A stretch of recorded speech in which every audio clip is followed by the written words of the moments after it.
estamos a las órdenes para cualquier pregunta o duda que les haya quedado. Tenemos un rato más acá y después nos quedamos hoy y mañana acá en Bogotá, así que estamos totalmente a la orden. Preguntas, comentarios, a ver, es interesante. Una pregunta. Por tradición y en algunos rankings de países en América Latina, uno cataloga a Uruguay como un país costoso. Caro.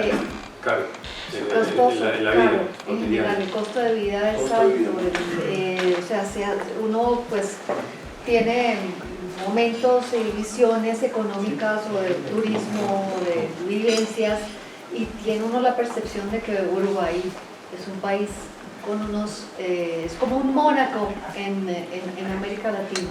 ¿Cómo podemos rebatir esa No rebatir situación? porque es una realidad, o sea, tampoco vamos a negar que es un país que, claro, tiene algunos de los beneficios que tiene o de las buenas cosas que nosotros mencionábamos, la estabilidad, la homogeneidad de la sociedad, hay una cobertura social muy amplia, eso hace una moneda fuerte también, ese tipo a veces tiene como contrapartida, ¿sí? Igual espero que lo escuchen. Pero te queda bien como Julio Iglesias. Bueno, eso, a veces la estabilidad, una economía que se mantiene estable, la fortaleza de la moneda uruguaya, que ha estado muy estable, lo comentábamos recién, hace más de 20 años, genera como contrapartida comparativamente con otros países que son más inestables especialmente, que caro. Nos pasa a nosotros con nuestro vecino Argentina. Argentina tiene un caos económico, tiene una pobreza que ronda el 50%, tiene unos problemas con tipo económicos terribles, pero lo que genera es que queda muy barato. A nosotros mismos nos pasa, genera dificultades en fronteras, sobre todo porque la población uruguaya cruza a comprar en Argentina porque sale muchísimo más barato el combustible, todo. Eso es así, Uruguay tiene esa estabilidad y tiene como contrapartida de que el gasto cotidiano, el turismo especialmente, porque además es un turismo que apuesta al poder adquisitivo alto, especialmente Punta del Este, queda acá, en comparación queda acá. Pero bueno, por otro lado tenés una estabilidad y asegurarte que no van a haber saltos grandes y a su vez, bueno, nosotros, obviamente, el propio país te ofrece la posibilidad de... No es un país caro a veces para quienes vienen del exterior o comparativamente, pero para el poder adquisitivo que se maneja o el ingreso per cápita que se maneja en Uruguay es un país que obviamente nos permite vivir y nos permite tener esa cohesión social. Pero sí, en la comparación internacional, por ejemplo, con Argentina, nuestro vecino, clarísimo, Uruguay está mucho más caro. Solo para... ¿Cuánto es el salario mínimo en Colombia en este momento? $1.000.000 de pesos. En dólares. O sea, bueno, y en dólares, $200. En Uruguay te gana $200. La empleada que tiene mi papá le cobra 50.000 pesos la hora. 50.000 pesos colombianos la hora, más o menos, ¿no? 500 pesos o 300 pesos la hora, no importa. Un sueldo de 25.000. ¿Qué quiero decir con esto? En Uruguay no te gana nadie hoy, por más que el salario mínimo oficial creo que está que en $500, que ya es en América Latina, pero nadie te gana. No es como acá que es una medida de cuántas millones de personas lamentablemente viven en Colombia con un salario mínimo. O sea, es como lo mínimo legal del tipo de trabajo. ¿Qué te quiero decir con esto? No es solo... Pero eso lo del caro barato a mí es un léxico que no me gusta usar, ¿no? Porque todo relativo a lo que te da... Por ejemplo, tú en Uruguay puedes mandar a la escuela pública en clase media a tus hijos.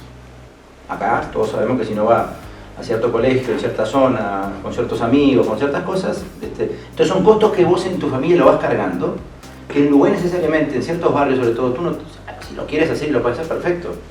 Pero nadie te va a mañana a decir, ese niño fue a la escuela, no fue al colegio, al British, entonces está condenado. Esas cosas pesan, porque eso no está en la canasta tuya básica, como a veces acá que tenemos que pensarlo. Acá digo, no en Colombia, en general en la región. Que si tú no tienes eso en tu canasta, ¿estamos de acuerdo? Segundo, el IVA 23%, ese es uno de los IVA más altos seguramente de la región. 22, bueno. Yo nací ya con el 19, creo, en el 73. Después lo pasaron creo que al 21, después al 22, 23, después lo bajaron, ¿no? Lo bajaron.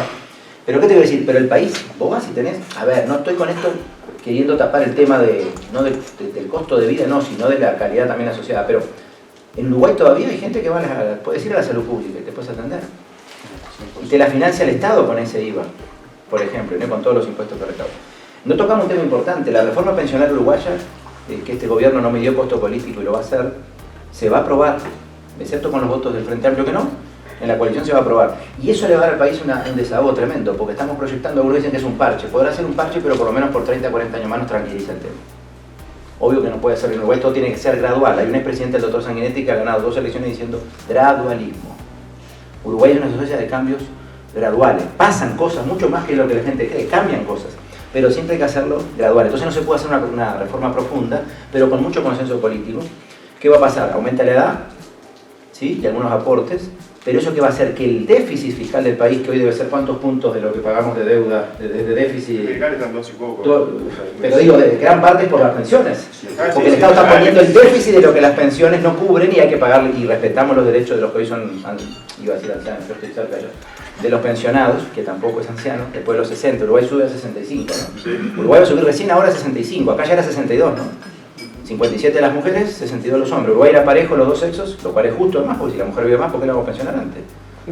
Si estadísticamente vive 5 años más promedio. No, pero acá funciona por la bueno, pero que más allá de la broma, recién ahora Uruguay va a 65, pero en un gradualismo hasta el 2035, o sea, los que nacimos en el 73, justito, el presidente como nació ese año se lo puso para él.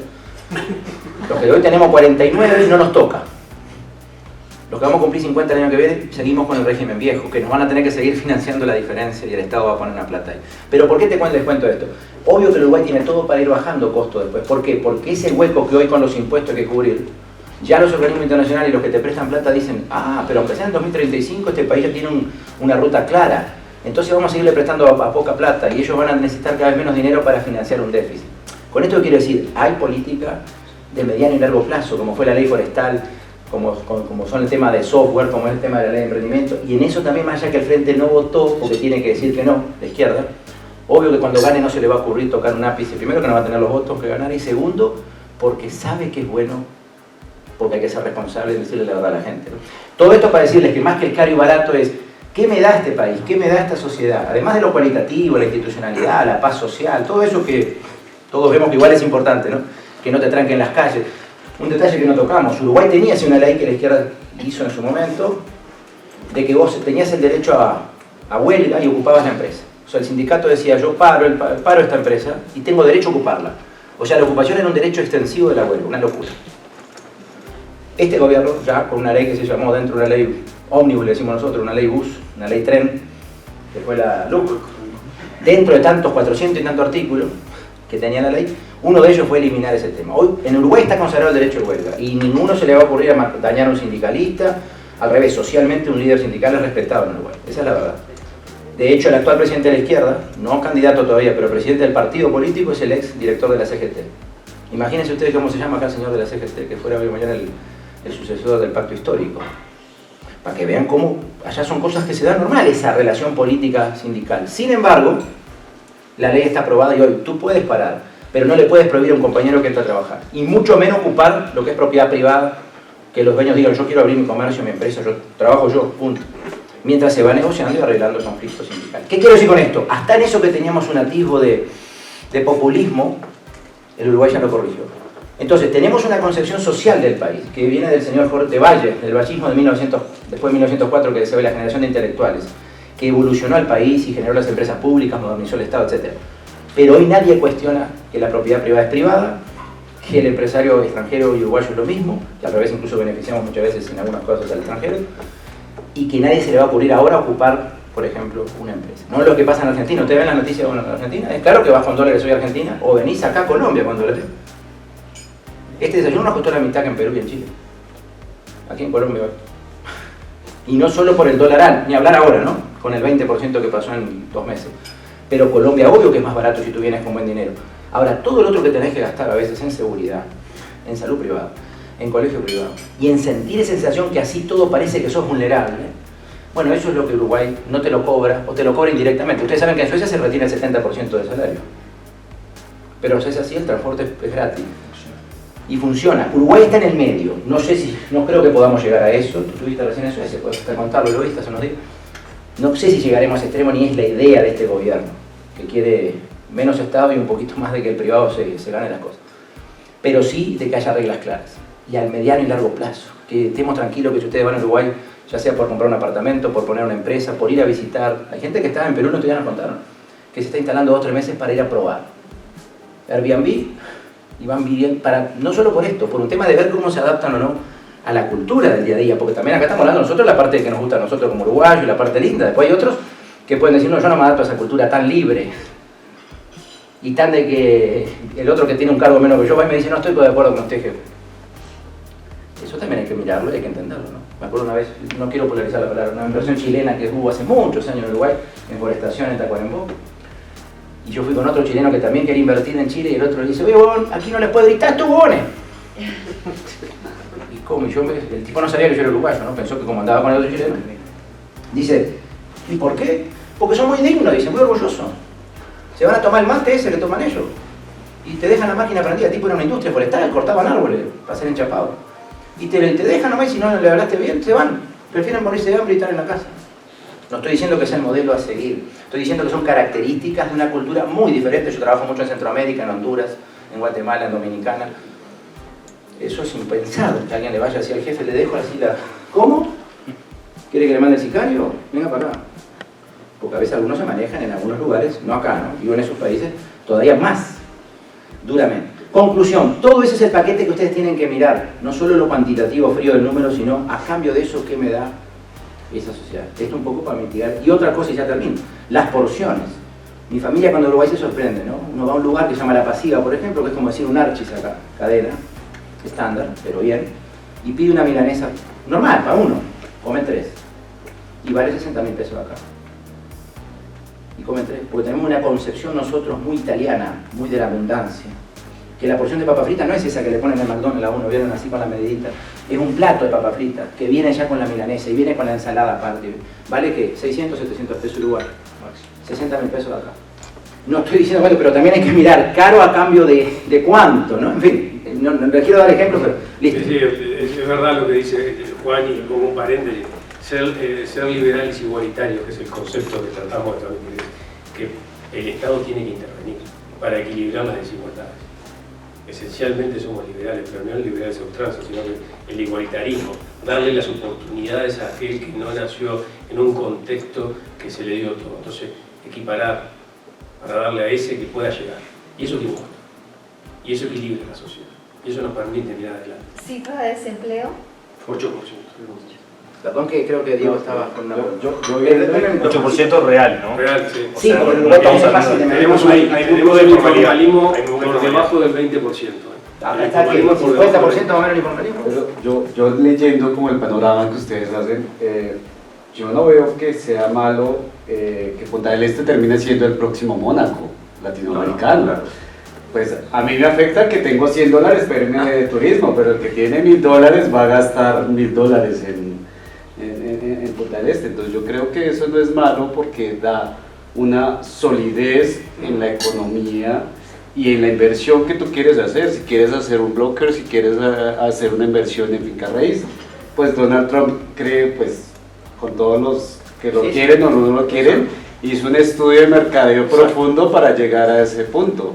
La cosa es que nos afecta a los que no tenemos los $1.000 o $10.000 para irnos. Pero usted tiene, lo que pasa es que es el bajo perfil, low perfil. Es mejor. Low perfil, como decíamos en Price, low perfil. Hay oportunidades porque es todo costa. Exacto. Para lo que, a mí me gusta Playa Verde, que ya conoce muy bien porque está cerca de Piriápolis, es un paraíso, es una pequeña bahía, y hay lugares en Rocha que es todo oceánico y son las mejores playas del país. O sea que hay otras opciones. Está la elite y está pero hay para otras opciones. Perdón, Macalperín, que es el dueño de Mercado Libre, se fue a vivir conocen todo hoy Mercado Libre, es un argentino muy famoso, fue una de las primeras startups, yo diría unicornio real, que superó el tema, no por llegar a la bolsa o no, o sea, es un brillante tipo. Bueno, podemos decir. Bueno, muy bien, muy bien.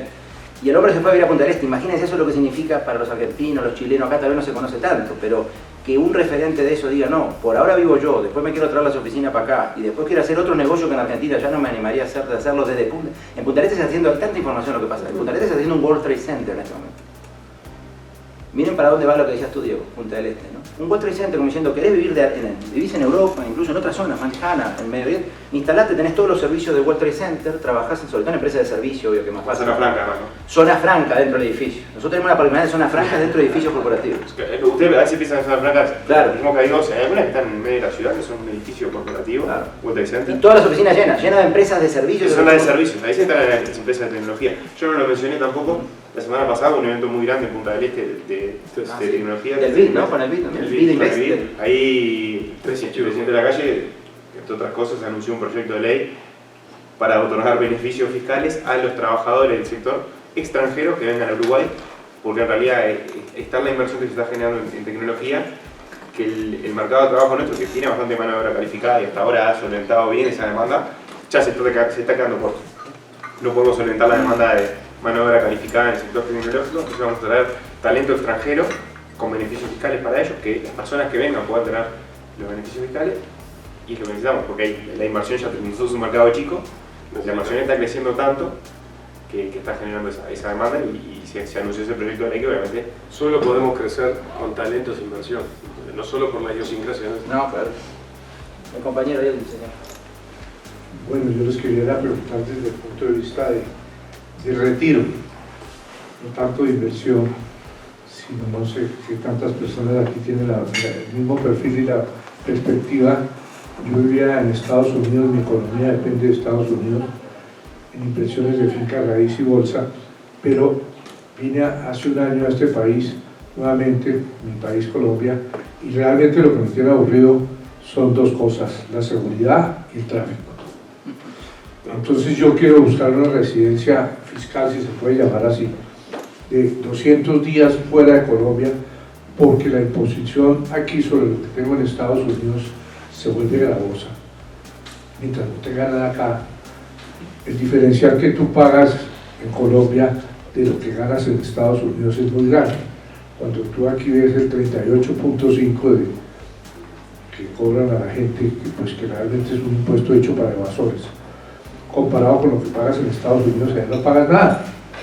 Estados Unidos sí realmente está hecho para inversionistas, porque tú declaras absolutamente todo lo que manejas y los impuestos que pagas son muy pequeños. Entonces yo no quiero venir aquí a Colombia, como me tocó este año, a pagar impuestos que no son retribuidos, en fin. ¿Cómo ves la oportunidad para una persona retirada irse a vivir 200 días del año intermitentes a Punta del Este? Hace 20 y pico de años estuve, me pareció muy hermoso, Uruguay y toda la zona. Y obviamente cualquier argentino que tenga plata pues se va de Argentina, eso es claro. Pero desde ese punto de vista yo sigo declarando en Estados Unidos, cualquier inversión que uno tenga la sigue declarando, pero la que no quiero declarar porque no tengo por qué, a mi modo de ver, pagar acá por algo que he trabajado por años en otras partes, solo por venir acá. Entonces quiero pasar los 200 días del año en Uruguay parte y en otras partes el resto, y que sea mi residencia fiscal para justificarla frente a Colombia. Ese es mi interés. No sé cómo está el tráfico, la seguridad creo que está muy bien, no sé cómo está el tráfico, porque hay unos El tráfico no hay. Para las magnitudes del esa es mi inquietud para verla desde el punto de vista las del retiro. magnitudes que ustedes manejan allá no hay tránsito. Ya te doy, solo me da gracia. Ustedes saben que mi familia me dice cuando yo voy, yo vivo hace 17 años fuera del país, viví en Chile primero, después acá. Entonces cuando ahora me dicen, no se puede, bueno, no es tu época, Juan, pues acá salí con tiempo, ¿no? Te dicen. Entonces ahí en la zona de Ponce, el estadio, ¿no? ¿Y cuánto es la fila? 4 calles. O sea, un semáforo, o 2 a veces, que 2 calles cada semáforo. Y yo, no, un trancón. Digo, te llevo para Bogotá, que ponemos 1 hora y media a veces de ir de la 39 aquí al norte, en fin, es otra concepción. Le pongo un ejemplo de distancia y tránsito.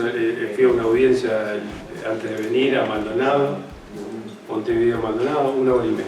Punta del Este, la Punta del Este, Maldonado, Punta del Este. 1 hora y media. Para ir a una audiencia y volver, 3 horas me tomé. 140 kilómetros. Son 140 kilómetros. Con autopista de 3 carriles, Uno sale vías. de Pocito, donde yo vivo, que es la zona costera, y llega a Carrasco, donde está nuestra oficina, que serán unos 10 kilómetros, 15 minutos, 20 minutos. Y por la Rambla mirando el río, que parece mar porque no se ve La Usted ciudad, sabe, el Río de la Plata es el estuario más ancho del mundo, ¿no? Y económicamente es mucho más económico vivir en Uruguay que en Estados Unidos hoy en día. Bueno, en Estados Unidos sí. Sí, Ahí salimos favorecidos por la comparación. Sí, Sí, sí, Oye, ¿con quién te comparas, viste? Sí, No, exacto. en Estados Unidos sí hay más conexión que hay ahora en Estados Unidos, sí, nosotros también hemos viajado ahí. Está carísimo. Es claramente más barato, claro, en el contexto latinoamericano, pero es barato en comparativa con Estados Unidos. En la parte tributaria, un poco lo vemos, pero lo repaso. Si tú adquirías la residencia fiscal, que viviendo 200 días, el Uruguay te la da, tú la puedes hacer valer frente a Colombia. Como mencionamos también, Uruguay te va a dar primero un tax holiday de 10 años, o sea que las rentas que tenés en Estados Unidos no vas a pagar nada por 10 años. Y después, como tenemos el criterio de la fuente, con alguna excepción para eventualmente dividendos e intereses que cobres en Estados Unidos, pero con un crédito automático sobre lo que retengan allá. Y así que por 10 años seguro que no tenés nada que preocuparte, y en los años siguientes probablemente la tributación sea muy baja. Es decir, el beneficio tributario lo tenés. La cuestión de la seguridad también, en realidad en el contexto latinoamericano creo que estamos muy bien. No deja de ser... Te pueden robar un celular, obviamente, como en cualquier lugar, y hay 2 o 3 barrios rojos. Y hay una zona roja en el... Microtráfico, en fin. Pero normal en el día... Le pongo un ejemplo práctico y real. Uno Mi hijo va caminando no al tendría que club. hacer la inversión de 480. Si viví 200 días, no. Si vivís 200 días, no. Compras una casa para vivir o alquilar, en fin. Para que usted Un ejemplo clásico, un ejemplo común. No, uno lo dice por el comienzo, uno De hecho, primero tiene que conocer. De hecho, esperar. es bastante común, sobre todo de europeos. Europeos retirados que van a vivir a Punta del Este, es muy común. Muy común, muy común. Es muy- exacto. Y además, por ejemplo, ¿no? Digo, para que vean un poco también, más allá de lo práctico, pero por ejemplo en los últimos 3 años en el Punta del Este aumentó la población, se dieron cuenta por la cantidad de basura que se recogía, aumentó aproximadamente unas 60.000 personas que se han ido, ya Punta del Este dejó de ser lo que era una mera ciudad costera, o sea, se ha extendido muchísimo, hay muchísimos colegios, hay muchísimos centros médicos, es decir, que es un lugar muy accesible para vivir, no es simplemente Punta del Este como era tradicionalmente. Y hay en lo que refiere a la parte legal, como un evento, por ejemplo, para los retirados que deseen instalarse en Uruguay, si uno tiene una renta como retirado superior a los $1.500 mensuales, que es algo bastante razonable, hay un decreto de ley que permite que si en Uruguay los carros no son baratos, permite la importación totalmente libre de impuestos de cualquier vehículo que uno tenga en otro país, por el mero hecho de adquirir la residencia legal, no la fiscal. Es decir, obtener el documento de identidad, con eso y acreditar los $1.500 que se reciben en Uruguay como retirado, se puede traer libre de impuestos cualquier tipo de carro de cualquier lugar del mundo. Y eso es muy importante, porque los carros en Uruguay sí es cierto, sobre todo los de alta gama, son onerosos. Yo el BM que tuve acá, que lo acabo de vender por mi viaje, en Uruguay vale el doble. Lo acabo de vender en $17.000 usado, un auto de 9 años, y en Uruguay usado así valdría 30 y pico, 40, y eso era un BM de los pequeños. Quiero decir, eso es un beneficio está para que alguien pueda mantener su nivel de vida de otro lado, aprovechando esa franquicia, pero instalándose para vivir. Tengo 2 preguntas, allá y ya acá. No, pero sin el micrófono, yo creo que... No, yo por la información que nos interesa, que después se lo vamos a enviar esto, ¿no? La presentación y la filmación. La presentación, se aclaramos que la vamos a mandar a todos por mail para que la tengan. Bueno, muchísimas gracias por la presentación. Yo soy Javier Moreno. Pues la verdad lo felicito, o sea, está pues muy interesante el tema de la inversión en Uruguay. Obviamente hay que revisar al detalle ya otras cosas. Yo creo que también vale la oportunidad de ir hasta allá, mirar la cultura, el ambiente, el clima inclusive, cómo funciona ese tema. El tema de la seguridad pues era un tema que tenía como pregunta, pero veo que ya lo han tocado. En este momento pues nosotros digamos, nos interesaría de pronto invertir, pero pues no, digamos, estando en Colombia, invertir allá, pues pensando en un futuro también, el hecho de pronto tener un apartamento, arrendarlo por Airbnb, ese tema pues nos gusta, nos parece interesante, y pues pensando también en un futuro de pronto tener la oportunidad también de estar allá. ya para temas más concretos de inversión en ese tipo o en otras líneas que se puedan invertir, digamos, en la forma de tener una rentabilidad, quisiera preguntarles cómo uno puede tener información, pues todos los datos financieros que se tienen en este tipo de inversiones. Pronto si conocen o si les pediría que también nos compartieran la presentación, porque sé que hay otros amigos que podrían también estar interesados y pues es chévere también poderles mostrar para formar una colonia colombiana. Que ya empieza a ver, ya voy. Como decía Federico hoy, nosotros tenemos somos un estudio boutique, una firma boutique, pero abarcamos todo el espectro, ¿no? El espectro de inversión, el real estate, la residencia fiscal, la parte contable, la parte notarial. Nosotros canalizamos a través de nuestra firma todo lo que tú nos estás planteando. O sea que, si bien te vamos a mandar la información, también específicamente, si tú quieres, canalizamos información específica de acuerdo a las inversiones, ya sean inmuebles para rentas, estancias. Bueno, nosotros le llamamos estancias, que suelen ser las fincas, que son de producción agrícola, de producción ganadera, de producción forestal, para renta, para arrendarlas, para producirlas, con cascos al estilo clásico español, que todos lo conocemos, más modernos, como le gusta a los europeos y a los norteamericanos, pero la gama es amplia y tenemos una cartera, un portafolio para cada necesidad de cada uno. Eso lo podemos canalizar perfectamente. Y que eso es importante, porque uno no se queda con solo lo que la inversión puede ser en real estate y en campo, ¿no? Hay valores, que la bolsa de comercio de Uruguay es muy pequeña, dinamismo, pero sí funciona mucho. Hay muchos fideicomisos financieros que, bueno, explotan un poco esas virtudes que tenía Uruguay. Si bien no son adquirir inmuebles rurales o producir o dedicarse a la producción agrícola o ganadera o lo que fuera, sí hay varios fideicomisos y empresas que colocan valores que tienen como sustento esa producción ganadera. Es muy común, por ejemplo, hay fideicomisos ganaderos que aseguran en dólares una renta del 10%. Asegura, asegura. No tienes que hacer nada. Son ellos los que producen, ¿no? Pero te aseguran en dólares un 8-10%. Así que bueno, no, solo, ya le doy acá y tengo atrás. Solo para que, primero, esto no es una presentación pensando, ojalá, obvio, que queremos como país atraer gente de inversiones grandes que generen empresa y trabajo y demás. Pero acá está pensado, y ya nos ha pasado en Chile, sobre todo, que en Chile obviamente hay mayor conocimiento ya cercano a Uruguay, para que entendamos la mecánica. Además de mandarles la grabación y mandarles las presentaciones, la idea es que ya, si alguno tiene interés en un tema específico, en los próximos días, bueno, hasta mañana ni hablar acá personalmente, pero después, con los chilenos hemos hecho eso. Surgió mucho interés de cosas concretas, hay gente que quiere desarrollar, comprar terrenos y de hacer la construcción completa y vender ellos, porque ya tienen el negocio muy bien en su cabeza, gente inmobiliaria, broker. U otros que dicen, no, somos medianos, pero tenemos $2 millones para comprar unos apartamentitos, te dice alguno. Ellos llaman chiquitos los inversores, estuvimos con un inversor chileno amigo y dice, no, nosotros somos un grupo de amigos medianos, dice, entre 4 a 12 millones tenemos cada uno. A Uruguay no es tan mediano, ¿no? Pero digo, porque ellos, en Chile ya hay una concepción de ¿qué pasa? En Chile se financiaba, cuando yo vivía en Chile, vos salías, tenías 6 meses de contrato, ganabas $2.000 y te daban 100%, te financiaba el banco 100% de la propiedad. Entonces ellos armaron un dibujo, un muñeco, como nos dice Jorge, ¿no? Un muñeco, de que la industria de la construcción está muy bien armada en Chile, porque el tema era tirar apartamentos y una persona universitaria recién graduada tenía 5 apartamentos. Porque con el contrato de trabajo le iban financiando y al año siguiente sumía un poco el sueldo y ya le daban para otro. Entonces hay un negocio que en Uruguay no es tan así, obviamente, tanta facilidad que el 100% te financia, ¿no?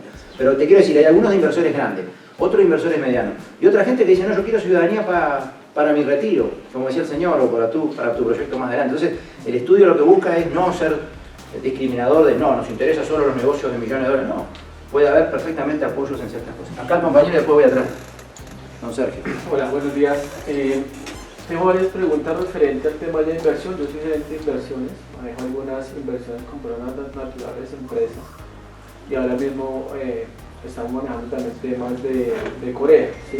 Entonces, varias preguntas súper rápidas. Uno, en el tema de inversión, ¿cómo lo manejan? ¿Con qué divisa? ¿Cómo se mueven en Uruguay frente a cómo llevo mis recursos? ¿Sí?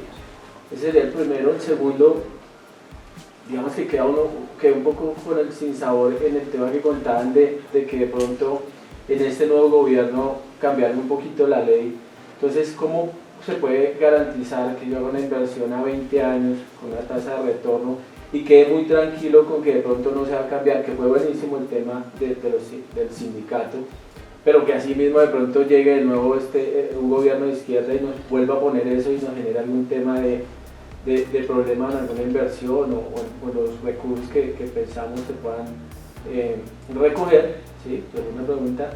Y la tercera era referente también al tema estatal, que con el gobierno coreano ahora mismo en Colombia están haciendo varias tanto donaciones como financiaciones de temas públicos, no sé, hospitales, vías, temas como esos. Si de pronto también ahí podemos entrar en el debate. Sí. Muchas gracias. En primer lugar, generalmente las inversiones se canalizan tanto en dólares estadounidenses como lo que se llaman las UIs, unidades indexadas, que es el peso uruguayo ajustado básicamente por inflación. ¿Tá? Entonces, es muy lineal, es muy transparente el sistema. ¿Tá? Es decir, que el poder adquisitivo tanto de una moneda como de la otra es lineal. Pero entra con dólares. Sí, va a ser está dolarizado. Pero es una economía mixta, ¿sí? Porque por ejemplo el mercado inmobiliario, el mercado de vehículos se manejan dólares, ¿sí? O las grandes inversiones inmobiliarias se manejan en dólares. Como en Argentina. Sí, exacto, se manejan dólares, una economía mixta, pero a su vez si vos vas con una inversión y tenés que pagar sueldo, vas a pagar sueldos en pesos, seguramente hay muchos insumos que requieras sean, pero es una economía mixta, ¿sí? Donde está dolarizado, las inversiones que suelen ser más fuertes, los no transables. Y a su vez, como hablamos recién, la estabilidad de la moneda o una inflación que siempre es moderada y que siempre es previsible, eso genera que en realidad esa economía mixta sea muy sostenible, porque no hay grandes variaciones que a vos te cambien la ecuación de cuando traes dólares y tenés que pagar determinados gastos en pesos y demás.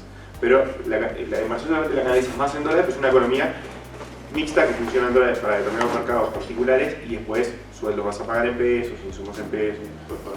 La unidad indexada que me decía que es como para ciertas inversiones, depósitos, etcétera, de la población que gana en pesos, ¿tá? Funciona y para que no pierda el valor de la inversión, ¿verdad? Segunda pregunta, el tema de qué puede ocurrir con las reglas sindicales y eso, ¿no? Más con el cambio de gobierno, digamos, sí. Que la ley no nos impacte de aquí a 4 años que cambió o a 2, no sé cuál. Mirá, los cambios, si bien lo marcó Juan como algo paradigmático, lo de la extensión, lo de que la huelga como una extensión, que la ocupación como una extensión del derecho de huelga que se había instalado en algunos gobiernos anteriores, en verdad es un cambio formal, es un cambio legal. En los hechos, la jurisprudencia, o sea, los tribunales, no impedían la libertad de trabajo, en definitiva. O sea que esto más bien fue consagrar, sí, con un texto expreso, con una ley específica, una tendencia que, bueno, que ya se venía registrando, ¿ah? y que había generado, sí, una cierta fricción, pero que nunca fue un obstáculo para el trabajo. Es decir, no hay industrias que hayan dejado de funcionar por problemas sindicales, ni en este gobierno ni en los anteriores. Eso es así. Por eso te digo, puede ser un tema de matiz, pero no es un tema de fondo ni estructural. Porque es que les pongo un ejemplo, en Perú hace más o menos 3 años se inició una obra con uno de los clientes de construcción y cuando hubo cambio de gobierno se estancó todo, o sea, hay durmiendo más o menos como 14 millones de dólares porque no se puede facturar nada. O sea, el cambio de gobierno... Sí. Pero bueno, nosotros lo marcamos un poco, en Uruguay ya pasó, en los últimos 20 años han gobernado los dos grandes bloques, la centroizquierda y ahora la centroderecha, y los cambios han sido esos matices. ¿Hay alguna ley que regule eso, que dé tranquilidad? Digamos? Sí, mira, el tema de la negociación, mira, para un ejemplo práctico. Uruguay hace muchos años tenía la negociación tripartita, es decir, el sector empresarial, el sector trabajador y el Estado. ¿Ah? Eso estaba antes y después, durante el cierto gobierno de centro derecha, fue eliminado. Cuando volvió la izquierda, en el año 2005, se vuelven a restaurar la negociación tripartita. Y cuando viene este gobierno de centro derecha, muy lejos de derogar ese sistema, lo fortalece, ¿ah? Y le da más preponderancia a la negociación tripartita. Y en los hechos, lo que funciona es que el Estado ya en la mayoría de las negociaciones ni siquiera interviene. hay acuerdo entre el sector empresarial y el sector trabajador. Es decir, que no son sindicatos de paro, no es como lamentablemente uno puede ver en Argentina, por ejemplo, que son sindicatos que manejan empresas donde los sindicalistas son todos empresarios multimillonarios, ideológicos, sí. En Uruguay no existe eso. Quizás sea difícil de visualizarlo en la América general, pero la estabilidad política y las reglas de juego y el respeto a la norma y a la ley y al contrato que el otro firmó en Uruguay, eso es palabra santa. O sea que no importa quién venga, el otro va a seguir la línea. En el 2004 cambiamos de gobierno, ingresó un nuevo gobierno y el ministro de Economía siguió toda una línea que había llegado, la fortaleció, la mejoró, pero siguió el camino que había dejado el otro gobierno. Que era más de derecha que el actual. Claro, era el Partido Colorado, ¿no? Era el partido más de derecha, que tuvo más años en el gobierno. Y siguió toda la casualidad. Y vino el señor de Volkswagen, que era Mujica, correcto, que aprendió, que fue guerrillero, que aprendió que a través de la democracia y el voto se llegaba y llegó al gobierno. Y nos hizo bien, que es bueno que llegue, que se visualice, que todos estén en el gobierno. La democracia se nutre de la alternancia en el poder político de los distintos partidos y a nosotros nos sirvió, más allá de la discrepancia que podamos tener con él. ¿Y qué cambió? Sustancialmente. La línea económica fue moderada, se siguió un mismo mecanismo. Los organismos multilaterales, organismos internacionales lo siguieron valorando. Eso es lo que permite proyectar a largo plazo. El Uruguay permite, con su estabilidad, proyectar a largo plazo por reglas claras de juego. Nico, solo lo que pasó acá con la espada de Bolívar, que ellos tal vez no lo entiendan, de que un presidente se hace dueño del palacio y piensa que es su palacio, ya palacio de gobierno, ya lo dice todo, y que el otro presidente tuvo que esperar ser investido, no por él, no como nosotros. Por eso yo empecé temprano diciendo, hay una tradición de que el presidente que sale le pone la banda al otro. Yo te entrego simbólicamente, porque obvio que eso se hace con una firma, no tiene nada que ver la banda, pero es algo simbólico de que yo te estoy acá. La espada de Bolívar es una historia larga, se la voy a hacer en un minuto. Esa espada fue robada por el M-19, que el señor Petro, actual presidente, en su momento la robó, o era uno de los líderes, era el Mujica de aquella época, y tuvo muchos años desaparecida. Después la devolvieron con el proceso de paz que ellos hicieron, etc. Para ellos también era muy simbólico tenerla ahí adelante, en el momento que Petro hablará. ¿Por qué? Y es respetable. Ahora no la tenemos que robar. Ahora estamos en el poder. Es un mensaje democrático también, si ganamos las urnas. Pero el señor Duque no se la quiso dar hasta que él no se retirara del palacio. Son señales. ¿Qué te quiero decir con esto? Y no por entrar al tema colombiano. Que en Uruguay eso jamás, por más diferencia política que haya entre un gobierno y el otro, y que gane otro que no tiene nada que ver, jamás ese mensaje se le va a dar, incluso a la sociedad interna, porque eso es peligroso después. Empieza lo que estamos viviendo, ¿no? Fragmentación, polarización, violencia que empieza oral y termina no sabemos dónde. En Uruguay eso, vos ideológicamente en un asado, por ejemplo, yo en un asado acá nunca puedo invitar a gente que no piense más o menos como los amigos cercanos. Porque si cuando van a ir no vamos a terminar mal. Y a mí me gustan los asados como hacemos en Uruguay, ¿no? ¿Cuántas veces acá mismo, este grupo tal vez no tanto, sí, pero estoy seguro que todos tenemos amigos del Frente Amplio, otros anarquistas, otros que quisieran un Bolsonaro en Uruguay, ultraderechistas, bueno, pero vamos a comer un asado, defendemos nuestra idea, pero che, vamos a tomar whisky entonces, ¿está? Te doy el tema, listo, y seguimos. O sea, creo que esa es la esencia, que es lo que decían ustedes dos. Hay que ir tal vez a vivirlo unos meses también, porque lo que nosotros digamos, claro, no es lo mismo, van a pensar que es mentira o que nosotros estamos convencidos por ser uruguayos. Si usted se va a dar cuenta de respirar esa cuestión de libertad en el buen sentido, no de hacer lo que se quiere tampoco y no respetar las normas. Y voy a contar solamente en 30 segundos lo que pasó el otro día. El señor jefe de custodia de nuestro presidente tuvo unos errores que se están investigando de falsificación de pasaportes, aprovechando su confianza con el presidente. Era el que se sentaba atrás, el que lo acompañaba a todos los viajes, el que nosotros vimos acá el otro día, el Fibra, lo conozco hace 20 años. Conmigo siempre se portó muy bien, nunca me quiso dar el pasaporte falso, no importa. Pero más allá de la broma que nos duele, a lo que estamos cerca del presidente nos duele la traición, y veremos hasta dónde llega el tema. El señor volvía de un viaje personal con el presidente, 5 días, y lo estaba esperando la jefa, la fiscalía, ¿no? El dueño de la fiscalía, ¿cómo se llama? El jefe de fiscal, el fiscal nacional. Y lo estaba esperando al presidente por respeto para decirle, mire que vamos a tener que detener a su custodio y a su amigo de tantos años. Listo. Ni preguntó el presidente. Después miramos. Si vienen acá a mi casa presidencial, apenas vuelta de un viaje, y tienen para lo que hay que tener, como dicen los españoles, ¿no? Para venir a hablar al presidente y decir, vamos a detenerle a su persona de confianza, listo, yo no me puedo meter. Después miraremos el proceso que el señor se defiende. Y así fue, se lo llevaron esa noche. Primero por 48 horas y ahora ya está con prisión preventiva 6 meses. O sea que seguramente las pruebas son El confiables. sistema anduvo. Pero funciona, eso vos, ¿entienden? Eso es la garantía. Entonces el poder político, por más que son sesgos, son matices, como decían los compañeros, ¿no? Son, claro, cada uno le pone su sesgo. No, sí. Pero no quiere decir que por encima están los poderes separados. Y eso es lo importante. Una breve pregunta. Le voy a poner un ejemplo práctico. La ley de forestación, la ley de puertos, la ley de inversión, todas fueron votadas en contra por el Frente Amplio.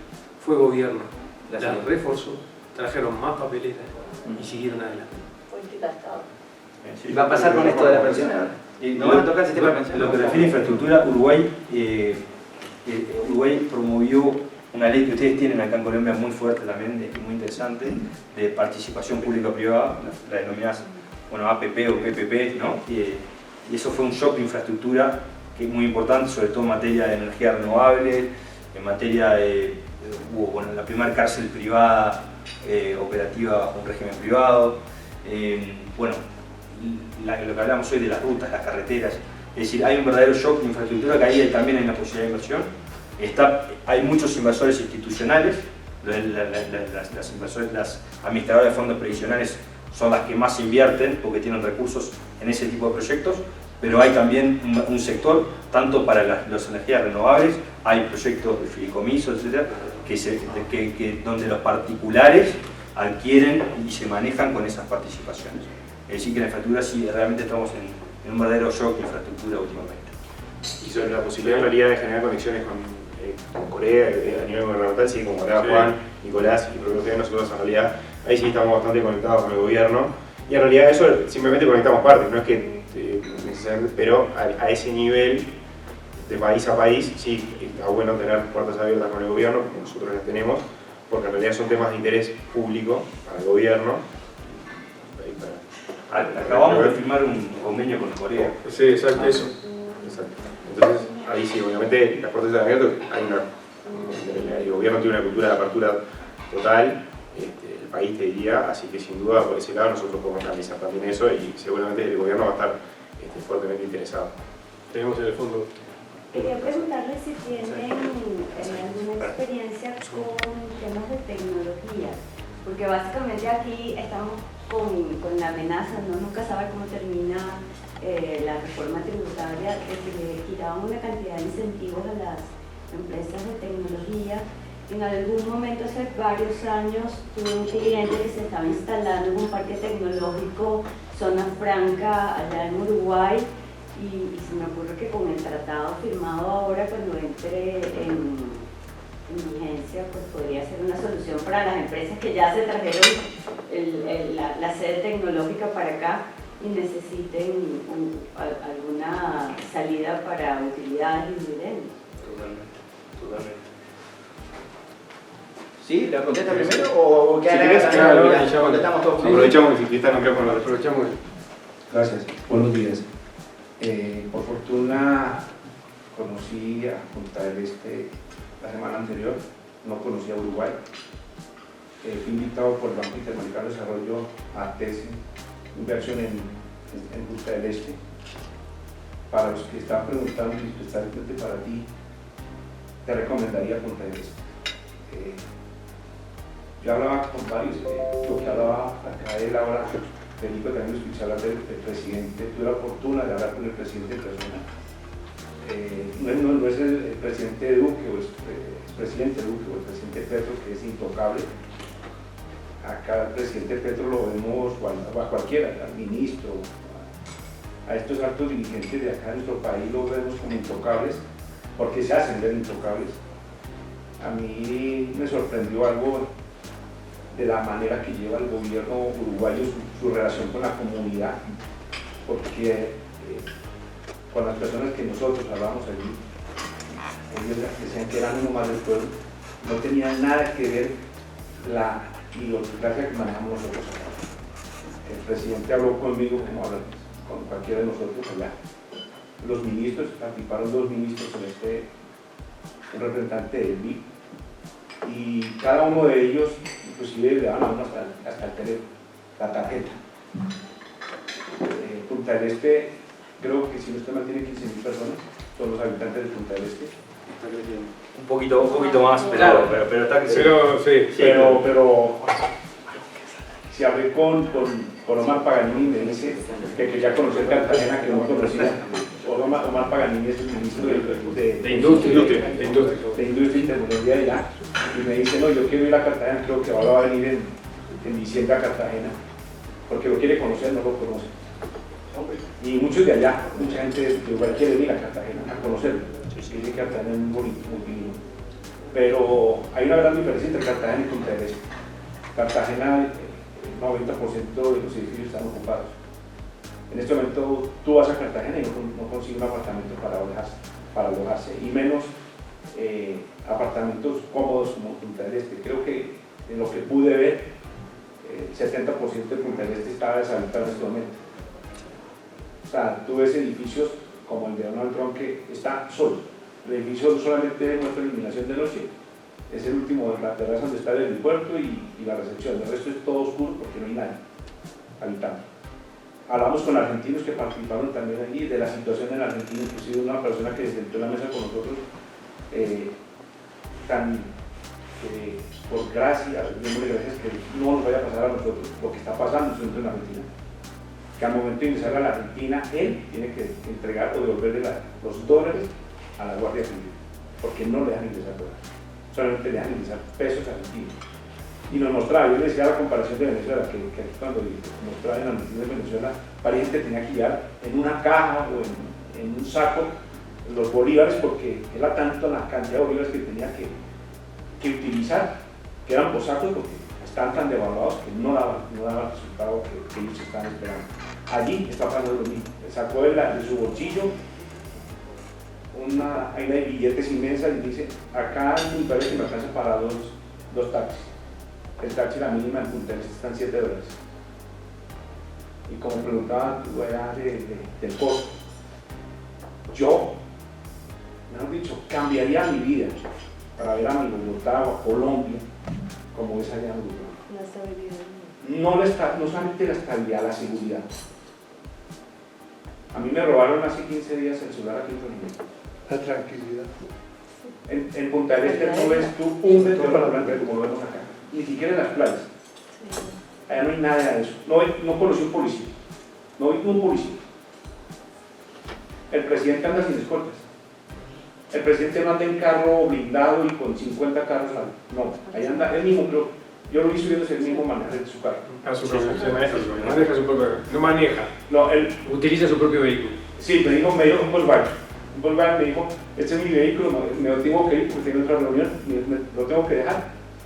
Pero lo más sorprendente, el ministro se salió, nosotros rentamos un carro porque nos recomendamos rentar un carro porque es más económico, porque el taxi vale, ya te digo, $7 la mía. Y en el centro de convenciones del hotel donde yo estaba cerca de la playa y era el centro de convenciones donde estábamos y siempre está retirado, entonces el taxi vale como $20, $25 más o menos. Entonces nos dijeron, no, alquilen un carro que sale más económico porque vale $30 el día. Entonces era mucho mejor. Pero viendo a ello, el ministro se subió a mi carro. Me dijo, ¿me puede llevar al por? Y yo, bueno, sí, es que ustedes no tienen carro acá. No, nosotros manejamos nuestros propios carros. Flavio le subió al carro también, que es el de Dani. Sí. Muchos, o sea, todos allá. Eso hace. Yo acá ahorita vengo a venirme acá con Federico, que te agradezco, Federico, por la invitación. Y no me la hizo Federico, me la hizo Santiago Sebastián de Uruguay. Me envió a mi WhatsApp, me dijo que viniera hoy acá. Y por Federico, pues agradezco a todos por la invitación. Y los invito, yo iba a invertir en Perú, porque también tengo mucha relación en el Perú. Y algo muy sorprendente que lo manejamos acá en Colombia, que dar la cuota a la persona que nos ayuda con contratos. En Uruguay es cero. Eso no existe en Uruguay. Es algo muy, muy recreativo para nosotros poder invertir allá. Mi empresa, yo tengo una empresa de construcción y si todo lo permite, estaremos en enero ya en Uruguay establecidos para poder hacer el proyecto de vivienda que están hablando. Si ustedes desean, ahora yo les puedo participar mi correo y yo les envío todo el plan de inversión porque ya yo lo tengo ya.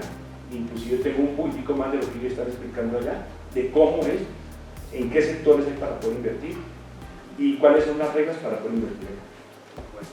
Muchísimas gracias y les agradezco. Gracias a usted. Tenemos que responder en la tecnología de la señora. Gracias.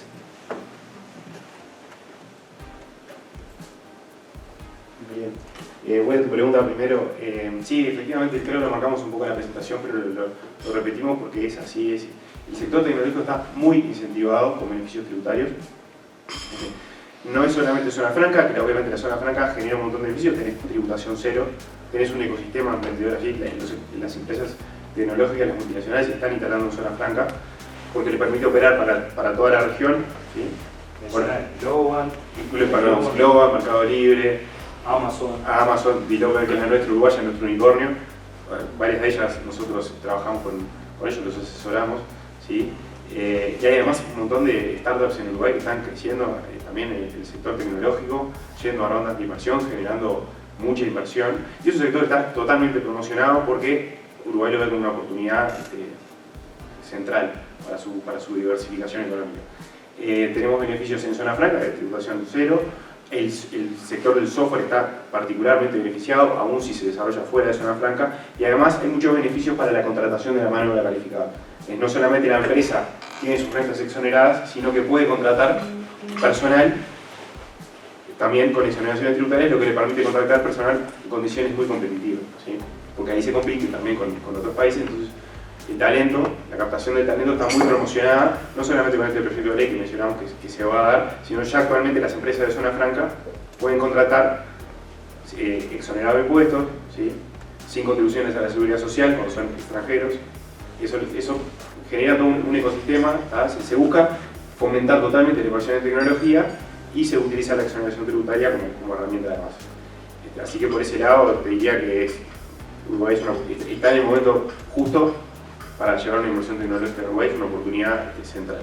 Y tiene la infraestructura, que eso es importante. ¿Y blockchain? ¿Se está moviendo blockchain? Sí, bueno, si querés, en materia de blockchain se ha instalado ahora, este año empezó la oficina regional de Binance, en Binance, que bueno, es el líder mundial en materia de cripto. Hay un proyecto, salió ya no es proyecto de ley, es ley de activos digitales por el Banco Central, es decir, que están regulados. No es como El Salvador, porque todavía no tenemos, la cripto no tiene efecto de pago, no tiene efecto cancelatorio de pago aún, pero todo va encaminado a que lo tenga. De hecho ya hay transacciones, un poco lo que vimos hoy del esquema de adquisición de inmuebles, hay muchos notarios que ya están haciendo boletos de reserva y todo con pagos en criptomonedas, por ejemplo.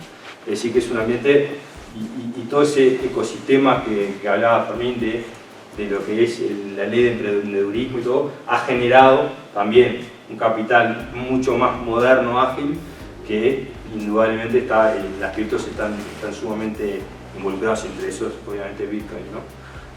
Sí, es una realidad. Hay muchas empresas, no te diría, te puedo mandar la lista, pero son muchas empresas que se han instalado básicamente por lo que decíamos, el tema tributario y por el tema de la mano de obra calificada. Se han instalado en Uruguay en ese sentido, con materia de cripto, y hay mucho ambiente cripto en Uruguay. Y bueno, lo que decían allá, bueno, la otra apreciación de Punta del Este y la cantidad de gente que vive, sí, es un poco es eso, transmitir la experiencia de quizás de vivirlo, de verlo. Es una ciudad que es una ciudad ícono por lo que significa, pero como decíamos anteriormente, hay todo, en toda la costa, tanto en Colonia como en la ciudad capital, en Montevideo y Punta del Este. O sea, no es el único lugar Punta del Este para vivir. Montevideo, por ejemplo, también es una ciudad que muchos eligen como segundo lugar o como vivienda de retiro, sobre todo norteamericanos, europeos, que buscan un poco más una ciudad más europea, no tanto bañaria como es Punta del Este. Así que bueno, también ahí hay muchas oportunidades habitacionales. ¿Tienen alguna pregunta? Sí, por favor, la señora. Bueno, primero que nada, agradecer la invitación y felicitarlos por la presentación y pantallazo tan resumido de nuestro país, porque da para largo, hay muchas cosas más todavía que nos quedan, pero esto me parece que quedó súper bien resumido de todas las oportunidades que hay en Uruguay. De parte de la embajada, a todos los que estén interesados, de repente podemos también generar alguna otra instancia con ustedes, ir pensando si hay otros interesados, otros posibles inversores o quieren acercarse, ponemos la embajada también a disposición y hacer el link con ustedes. Se puede empezar en algo virtual y también podemos pensar el año que viene en repetirlo acá en Bogotá y expandirlo en otras regiones de Colombia, que creo que también puede ser muy interesante. Así que bueno, muchas gracias. Muchas gracias, señora cónsul, por el agradecimiento. ¿Algo más? ¿Listos? Tenemos el nombre de todos, porque algunos los conozco, otros no.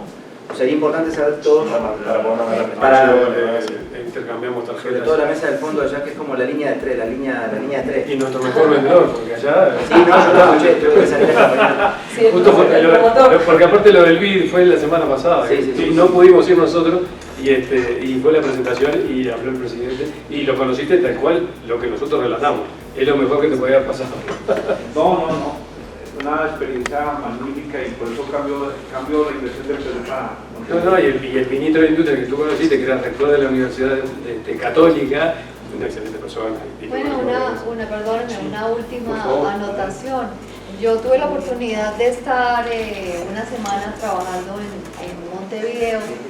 Tuve la oportunidad de estar en el back office de AstraZeneca, que es un laboratorio británico, y estuve con varias empresas británicas dentro de World Trade Center y pude evidenciar lo que la señora allí al fondo está preguntando.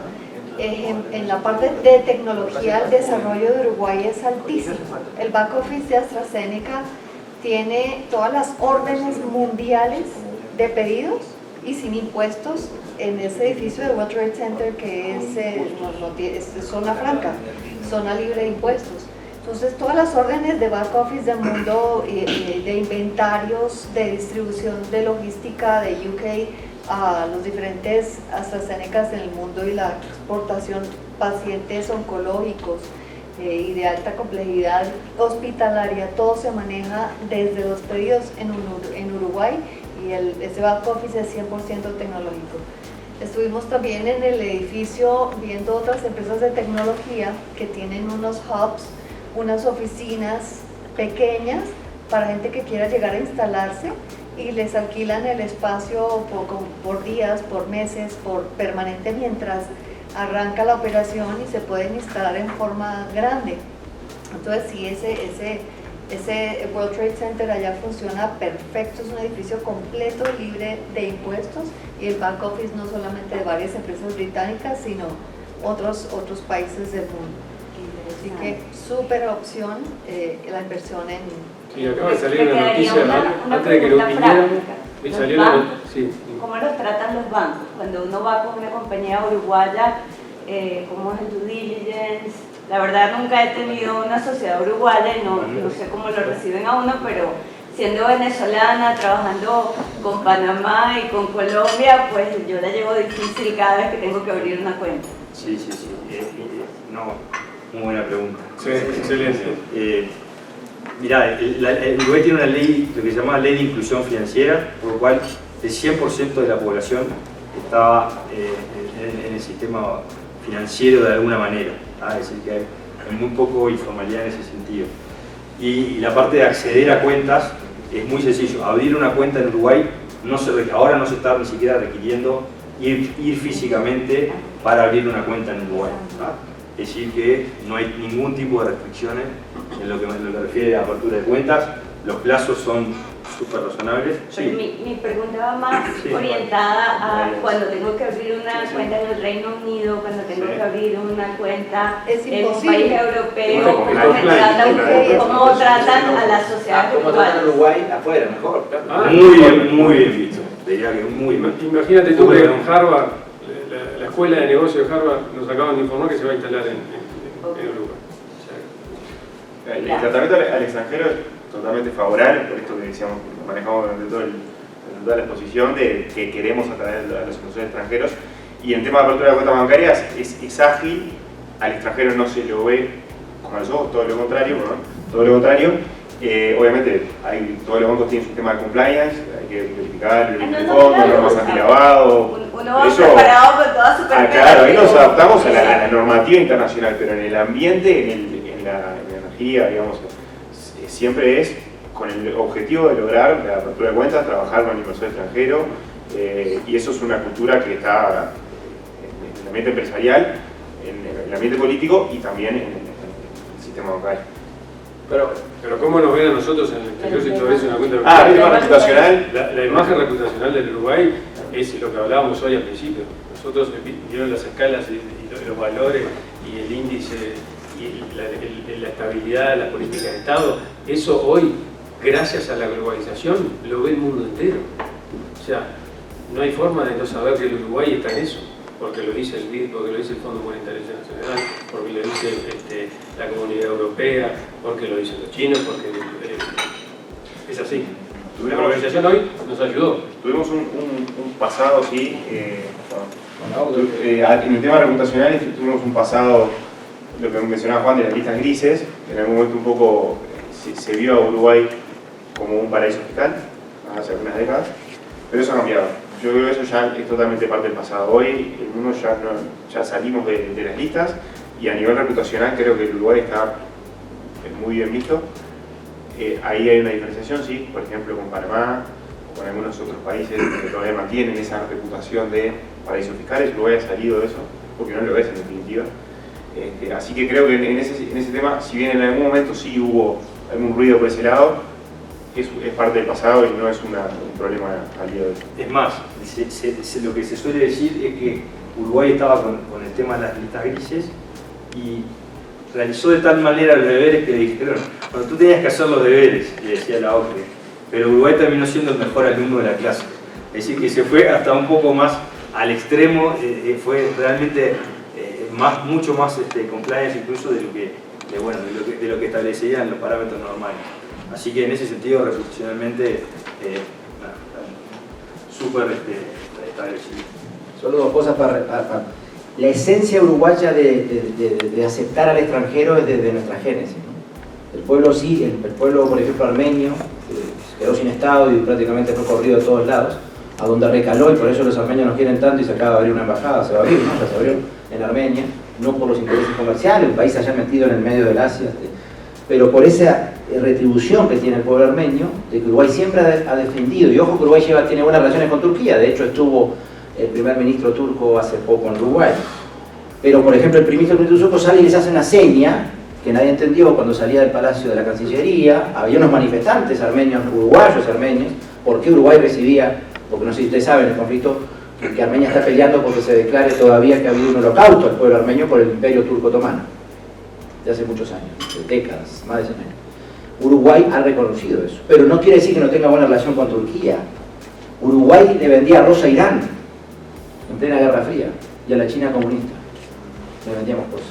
O sea, el tema de Uruguay es casi en su génesis, que habría que analizar antropológicamente por qué. Yo tengo mis teorías, pero no viene al caso. Cómo se ha diferenciado América Latina, que siempre ha sido un estado pequeño, como decía Nico, que nació casi por intereses ingleses, que eran la potencia en esa época, 1820 y tanto, Lord Ponsonby, no nuestro héroe Artigas, Lord Ponsonby, que firmó, que dijo que hay que crear un estado tapón, y así se lo conoce en la bibliografía. El estado tapón, ¿el tapón entre quién? Entre Brasil y Argentina, para libertar el puerto de Montevideo para Río de la Plata, que era importante tenerlo ahí. ¿Qué te quiero decir con eso? Uruguay siempre supo que en el mundo no hay que tener solo de un lado del otro amigo, sino, como decía Herrera, los amigos cambian, lo que hay que mantener son los intereses en común. Los amigos pueden cambiar, pero entonces yo tengo que tener, como tengo intereses con distintos actores, tengo que tratar al menos, no sé si llamarme amigo, pero no pelearme con este por defender tanto al otro. Entonces Uruguay es un país abierto históricamente, a los judíos no se los molesta en Uruguay, como en la Argentina que les tiraron 2 bombas hace 20 y pico años. Hay una población negra, la gente no sabe en Uruguay, más allá de que es cierto lo que dice Nico y de que somos todos muy europeos, el 10% de la población uruguaya es negra. Y conviven perfectamente y nadie pasa nada y tienen sus tradiciones, tienen sus zonas así donde viven, pero no es que sea un gueto, es que simplemente ha sido algo histórico. Quiero decir, Uruguay es un ejemplo ya desde su génesis de convivencia interracial, interreligiosa. Hace poco salió celebrando un rabino con un, ¿cómo se llama? El pastor musulmán, no me acuerdo ahora el nombre, cenando juntos en Semana Santa, cada uno con su costumbre, Y el judío lo hizo a propósito para decir, en su precioso apartamento en Punta Carretas, mirando el club de golf, digo, yo invité a la familia musulmana para que compartamos la Pascua. Y estaba el católico, estaba invitado el musulmán en la casa del rabino. Joven, ¿no? Ya con una nueva, no tan ortodoxo. Pero ¿qué quiero decir con esto? Se busca que eso sea el día a día. Entonces, por eso te digo, es un tema no solo legal, un tema solo del gobierno, por decir que venga la platica para generar trabajo, por supuesto que sí. Es un tema de nuestra, prácticamente. Y solo para terminar otra cosa, no es por hablar de otros países, pero Paraguay, que a veces hasta la gente confunde con el nombre, Paraguay, Uruguay. No vamos a hablar más de nuestros hermanos paraguayos, pero los chilenos, por ejemplo, que están invirtiendo mucho en Paraguay, nos cuestionaban algunas cosas del día que estuvimos hace 3 semanas en Chile, porque dicen, pero Paraguay tiene mejor beneficio, 10-10-10. La regla de la triple 10 tiene Paraguay. 10 de IVA, estamos haciendo promoción a Paraguay. 10 de IVA, 10 de patrimonio y 10 de impuesto a la renta física. Claro, cuando uno lo mira fríamente dice, vamos todos a Paraguay. Bueno, vayan. O sea, comparar Paraguay, institucionalmente hablando, el fiscal que murió acá, ¿de dónde era? ¿Se acuerdan del fiscal de Cartagena que lo asesinaron acá, no hace, ¿qué? 2 meses, 3 meses? El fiscal que estaba atrás de la mafia brasileña presa en Paraguay. En fin, es una historia larga, no estoy queriendo hablar mal de... No es bueno andar comparando. Pero digo porque por si escuchan por ahí, Panamá, ojo con la reputación de por hoy en el mundo. Paraguay, sí, te da más beneficios concretos. ¿Cuánto va a durar eso? Y son regímenes donde no hay policía, donde no hay justicia, donde tenés que ser amigo del político para que las cosas pasen. Entonces, depende de la aversión al riesgo que cada uno quiera tener de su inversión, de dónde quiera vivir. Entonces, conclusión, simplemente eso para redondear lo que es la esencia uruguaya de la tolerancia, la convivencia, y que nadie te va a preguntar, ¿sos judía? ¿Sos blanca? ¿Sos negra? ¿Sos anarquista? País que, no estoy diciendo que sea bueno o malo, ha liberado el aborto, se fuma marihuana, hay que pertenecer a un club además, pero uno siente el olor a la marihuana en la calle, es verdad, en algunas zonas. Uno anda caminando y queda medio así como volado. Pero no es que tampoco sea como la gente a veces piensa, o como que lamentablemente cuando yo la primera vez que vine a Colombia, que la gente me decía, vas a llegar y solamente tenés que cubrirte de las balas porque es terrorismo. ¿Cómo se generan esos prejuicios en la sociedad? No es que llegás a Uruguay y te están ofreciendo en el aeropuerto free drug. No, tenés que pertenecer a un club de cannabis, está controlado por el Estado, pero se terminó el mito de que, ¿qué quiero decir? Que cada persona en definitiva se haga responsable de su vida. Y que el Estado mire cómo en política pública trata de, como decía Nico, generar los marcos, pero no intervenir, no controlarte tanto la vida. ¿Sí?